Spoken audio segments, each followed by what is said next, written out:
Hi hello every welcome back to my channel. ഇന്നൊരു snack ഐറ്റമാണ് ഉണ്ടാക്കുന്ന ഒരു വെറൈറ്റി. അതിനായിട്ട് ആദ്യം നമുക്കൊരു ചട്നി വേണം. ചട്നി ഉണ്ടാക്കാനായി ആദ്യം കുറച്ച് തേങ്ങ ചെരുക്കിയത് കുറച്ച് ഗ്രൈൻഡറിലോട്ട് ഇട്ട് കൊടുക്കാം. ഒരു 2 പച്ചമുളക് ചെറുതായി കട്ട് ചെയ്തത്, ഒരു ചെറിയ പീസ് ഇഞ്ചി, കുറച്ച് മല്ലിയില, ഒരു നാരങ്ങയുടെ പകുതി മുറി നാരങ്ങയുടെ നീരും ആവശ്യത്തിന് ഉപ്പും ചേർത്ത് നമുക്കൊന്ന് ഗ്രൈൻഡ് ചെയ്ത് മിക്സ് ചെയ്തെടുക്കാം.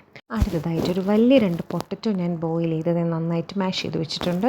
അതിലേക്കൊരു 1/2 ടീസ്പൂൺ ഗരം മസാല, കുറച്ച് പെപ്പർ പൗഡർ, ആവശ്യത്തിന് ഉപ്പും ചേർത്ത് നന്നായിട്ടൊന്ന് ഒന്നും കൂടി നമുക്ക് കൈവച്ചൊന്ന് മിക്സ് ചെയ്തെടുക്കാം. നമ്മൾ മസാല ഒക്കെ എല്ലായിടത്തും എത്തത്തക്ക രീതിയിൽ എടുക്കാം. അത് കഴിഞ്ഞിട്ട് ഒരു ബൗളിൽ ഒരു മുട്ട പൊട്ടിച്ച് ഒഴിക്കാം. ആവശ്യത്തിന് ഉപ്പും കുറച്ച് പെപ്പർ പൗഡറും ഇട്ട് നന്നായിട്ടൊന്ന് ബീറ്റ് ചെയ്യാം. എന്നിട്ട് നമുക്കൊരു പാൻ അടുപ്പിൽ വെച്ച് ചൂടാക്കാൻ വയ്ക്കാം. ആ സമയം കൊണ്ട് നമുക്ക് നമ്മളെ പീസസൊക്കെ റെഡിയാക്കാം.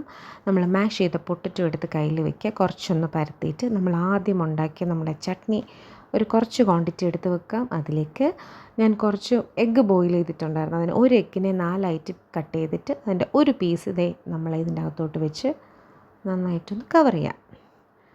മുട്ടയൊക്കെ നന്നായിട്ട് കവർ ചെയ്യുന്ന ആ ഒരു രീതിയിൽ വെച്ചതിന് ശേഷം നമുക്ക് ആദ്യം നമ്മൾ കോൺഫ്ലവർ മിക്സിൽ ഡിപ്പ് ചെയ്യാം.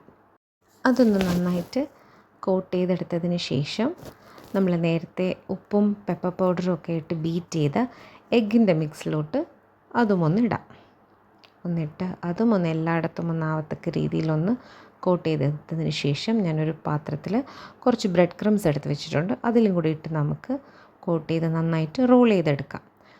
ബ്രെഡ് ക്രംസൊക്കെ എല്ലാ പാർട്ടിലും നന്നായിട്ട് കവറാവുന്ന രീതിയിൽ പൊതിഞ്ഞെടുത്തതിന് ശേഷം നമുക്കിതങ്ങോട്ട് മാറ്റി വയ്ക്കാം.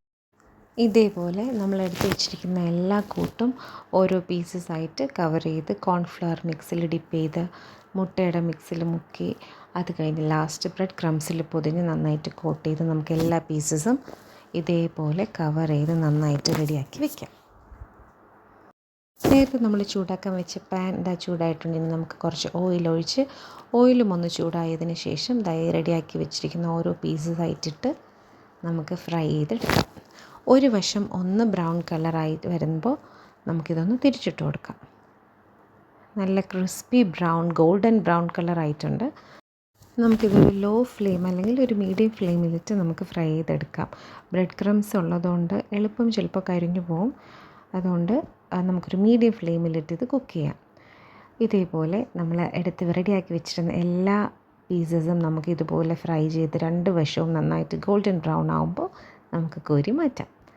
അങ്ങനെ ഞങ്ങൾ special variety egg potato fry ഇവിടെ റെഡി ആയിട്ടുണ്ട്.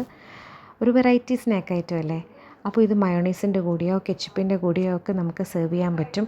കുട്ടികളൊക്കെ സ്കൂൾ വിട്ട് വരുമ്പോൾ നമുക്ക് ഈ ഒരു സ്നാക്ക് ഐറ്റം കൊടുത്താൽ അവർ നല്ല ടേസ്റ്റി ആയിട്ട് കഴിക്കുന്ന കാണുമ്പോൾ നമ്മളും ഹാപ്പിയാവും. അപ്പോൾ ഇതെല്ലാവരും വീട്ടിലൊന്ന് ട്രൈ ചെയ്ത് നോക്കിയിട്ട് ഫീഡ്ബാക്ക് അറിയിക്കണേ.